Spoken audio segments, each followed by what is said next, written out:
اچھا ہم لوگ تو جانتے نہیں ہیں عربی، لیکن عرب تو جانتے تھے کہ محمد کا معنی کیا ہے. تو ایک دن انہوں نے دارالندوہ میں بیٹھ کے میٹنگ کی. صحیح بخاری میں روایت ہے. انہوں نے کہا کہ عجیب آدمی ہو تم تو اہل زبان ہو نا، اور محمد بھی کہتے ہو اور عیب بھی لگاتے ہو، یہ کیا بات ہوئی؟ انہوں نے کہا یار بات تو ٹھیک ہے. کہا پھر ایک کام کرو، یا محمد کہنا چھوڑ دو یا عیب لگانا چھوڑ دو. انہوں نے کہا ٹھیک ہے، ہم عیب لگانا تو نہیں چھوڑیں گے. بغض تھا، بھرا ہوا تھا نس نس میں. کہا ہم نام بدل لیتے ہیں. جی بدل لیں، کیا بدلیں گے؟ کہا مزمم رکھ لیتے ہیں. معاذ اللہ. تو وہ اس طرح مزمم کہہ کے اپنے خوب سے باطن کا اظہار کرنے لگے.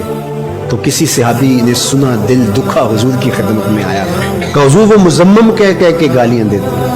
تو آقا کریم نے فرمایا تم نے دیکھا نہیں ہے کہ تمہارے رب نے ان کا منہ کیسے پھیر دیا؟ یشتمون مزمما ویلعنون مزمما وانا محمد. وہ کسی مزمم کو گالیاں دے رہے ہیں، وہ کسی مزمم پر لعنتیں کر رہے ہیں، میرے رب نے مجھے محمد بنایا ہے.